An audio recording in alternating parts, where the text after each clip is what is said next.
அப்படியாக அன்பு சகோதரனே சகோதரியே, இந்த பூமியில ஒரு விடுதலை இல்லாம ஒரு வாழ்க்கை, விடுதலை இல்லாம ஒரு வாழ்க்கை இருக்கிறது. விடுதலையே கிடையாது. தன் வாழ்க்கையில ஏதாவது ஒரு தரியத்துல ஒரு வேதனை பட்டு கொண்டிருப்போம். ஏதாவது ஒரு தொல்லைகள் இருக்கும். ஒரு பெரிய வேதனையோடு இருப்போம். ஆனா அந்த வேதனையில இருந்து ஒரு விடுதலை கொடுக்க யாருமே கிடையாது, யாருமே கிடையாது. அப்படியாக அன்பு சகோதரனே, அன்பு சகோதரனே, உனக்கு விடுதலை வேண்டும், உனக்கு விடுதலை வேண்டும். அப்படியாக ஒரு சகோதரன் பார்த்தீங்கன்னா அவர் சொல்றாரு, என்ன சொல்றாருன்னா, 2 மாசம் எனக்கு வேலைக்கு என்ன பண்ண முடியும், வேலைக்கு போகவே முடியல. ஒருத்தர் ஒரு வயசானவர் சொல்றாரு, அவர் போய் வியாபாரம் பண்றவர், 1 வருஷமா வியாபாரத்துக்கு போக முடியலையா, 1 வருஷம். இந்த மாதிரி நான் பல பேர் சொல்லலாம். அப்படியாக அந்த 1 வருஷமா அவரால் வியாபாரத்துக்கு போக முடியல, எந்த வியாபாரத்தையும் செய்ய முடியல.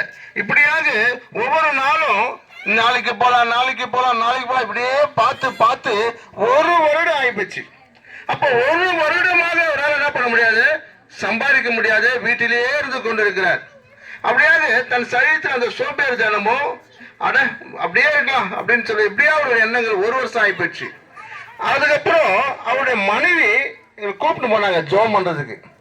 கூப்பிட்டு போகும்போது அவர் சொல்லுகிறார், இந்த மாதிரி 1 வருஷமா என்னால போக முடியல, போலான்னு நினைச்சா நான் எடுத்து வைப்பேன், சரக்கெல்லாம் எடுத்து வைப்பேன், ஆனா போக முடியல. இப்படியா 1 வருஷம் ஆயிப்போச்சு. ஆனால் அன்னைக்கு அவருக்காக ஜோம் பண்ணோம். அவருக்காக ஜோம் பண்ண உடனே அவரை போட்டு வியாபாரம் பண்ணாத அளவுக்கு, கையில வருமானம் வராத அளவுக்கு அவரை தடை பண்ணிருக்கு. அந்த தடையை தேவன் நீக்கி போட்டார். அந்த தடையை நீக்கி போட்டோம்னா திங்கக்கிழமை ஞாயிற்றுக்கிழமை ஜெபம் பண்ணோம், திங்கக்கிழமை அவர் பாட்டு வேலைக்கு போயிட்டார். இன்னை வரையும் அவர் வியாபாரம் பண்ணி கொண்டிருக்கிறார். 1 வருடமா இருந்த பிரச்சனையை இயேசு ஒரே ஒரு செகண்ட்ல மாத்தி போட்டார், ஒரே ஒரு செகண்ட்ல மாத்தி போட்டார். உங்க வாழ்க்கையை மாத்தி போட மாட்டாரா? உங்களுக்கு இருக்கிற பிரச்சனையை மாத்தி போட மாட்டாரா? ஐயோ, ஒரு சிலர் சொல்றாங்க வேலைக்கே போனாலும் போக முடியலங்க, அந்த எண்ணமே வர மாட்டுதுங்க. இப்படியே வீட்டை சுத்தி கிராமத்தை சுத்தி இப்படியே சுத்தி தான் வராங்க. ஆனா ஒரு பிரயோஜனமே இல்லை அப்படின்னு சொல்லுகிற எத்தனை பேர் இருக்கலாம். ஆனால் ஆண்டவராய் இயேசு கிறிஸ்து இன்றைக்கு உனக்கு விடுதலை கொடுக்க போறார். உன் குடும்பத்துக்கு விடுதலை கொடுக்க போறார். உங்க காரியத்துக்கு விடுதலை கொடுக்க போறார். ஆண்டவர் உங்களுக்கு நன்மை செய்யும்படி ஆண்டவர் காத்து கொண்டு இருக்கிறார். நன்மையான காரியத்தை அவர் செய்ய போறார் உங்க வாழ்க்கையில. எப்படியாப்பட்ட பிரச்சனை இருந்தாலும் அந்த பிரச்சனையிலிருந்து ஆண்டவராய் இயேசு கிறிஸ்து விடுதலை கொடுக்க வல்லவரா இருக்கிறார். பாருங்க, ஒரு அம்மா முழுவா இருக்கிறாங்க. கிட்டத்தட்ட 8 மாசம் ஆகுது அவங்களுக்கு. 8 மாசம் ஆகுது.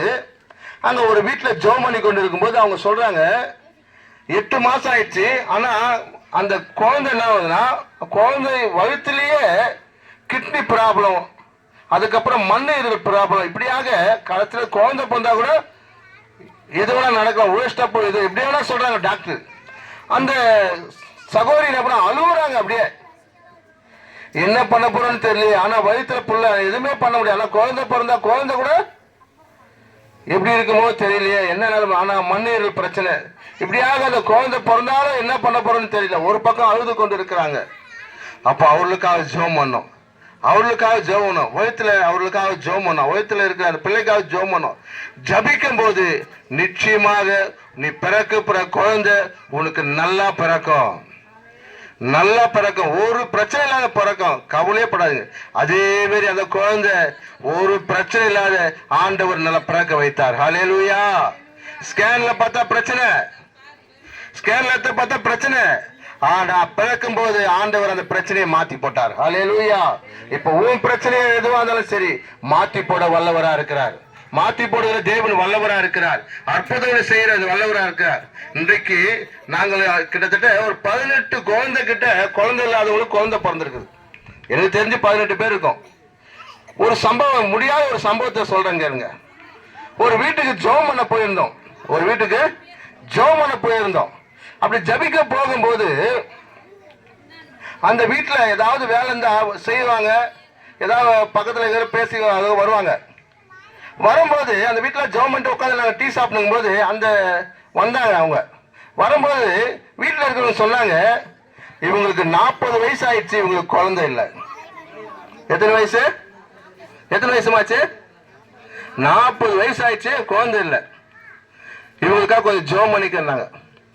அப்ப நாங்க சொன்னா 40 வயசு ஆயிடுச்சு, இப்ப குழந்தை கொடுத்தா என்ன பண்ணுவ? நீ வீட்டை விட கூட வெளியே வர மாட்டியம்மா, கூச்சப்பட்டு வர மாட்டிய. இப்ப குழந்தை ஆண்டவர் கொடுத்தா என்ன பண்ணுவ? நான் கூச்சப்பட்டா கூட பரவாயில்ல, எனக்கு ஆண்டவர் குழந்தை கொடுத்தா போதும். அதே மாதிரி அவர்களுக்காக ஜெபம் பண்ணோம். 4 மாசம் கழிச்சு அவங்கள பத்தி விசாரிக்கும் போது வீட்டை விட்டே வெளியே வரலையா, வீட்டை விட்ட வெளியே வரல, கூச்சப்பட்டு 4 மாசம் முழுவாத இருக்கிறாங்க. அவர்களுக்கு 40 வயசுக்காரங்களுக்கு குழந்தை பெற்றெடுத்தாங்க. ஹல்லேலூயா. அந்த இயேசு உங்க குடும்பத்தை மாற்ற முடியாதா? உங்க பிரச்சனைக்கு ஒரு முடிவு கட்ட மாட்டாரா? உங்க வாழ்க்கை பெரிய பிரச்சனையை மாற்ற மாட்டாரா? ஆண்டவர் மாத்துகிற தேவனா இருக்கிறார். எல்லா பிரச்சனையும் மாத்துகிற தேவனா இருக்கிறார். உனக்கு இருக்கிற பிரச்சனையை இயேசு ராஜா கிட்ட சொல்லுங்க, அந்த ராஜா விடுதலை கொடுப்பார், நிச்சயமா விடுதலை கொடுப்பார். இதை பேசிக்கொண்டிருக்கிற நான் கூட நடுவெலும்பு ஜாயிண்ட் பாதிக்கப்பட்டால், நடுவெலும்பு ஜாயிண்ட் எனக்கு கிட்டத்தட்ட 11 வயசுல இருந்து 21 வயசு வரை நான் மாத்திரை சாப்பிட்டேன். 1 வருஷம் 2 வருஷம் இல்ல, 11 வயசுல இருந்து 21 வயசுல நான் மாத்திரை சாப்பிட்டேன். எப்படி இருக்கும் பாருங்க. எனக்கு ஒரு வலிப்பு மேல் பிக்ஸ் மாதிரி ஒன்று வரும். வந்ததுன்னா கீழே விழுதுன்னா ஏந்துக்கவே மாட்டேன், அப்படியே நுர தள்ளியில கீழே செத்து போன மாதிரி கிடப்பேன். எங்க அம்மா ஓடியாடுவாங்க, ஐயோ என் பிள்ளை செத்துச்சு போதுன்னு தான் தூக்குவாங்க, அப்படியே தூக்குவாங்க என்ன.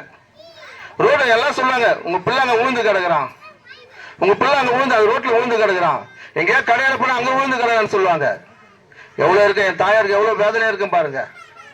அவ்வளவு வேதனை. அந்த மாத்திரை சாப்பிட்டாலும் சில நேரத்தில் அந்த பிரச்சனை வந்துடும். சென்னை GH ஆஸ்பத்திரியில்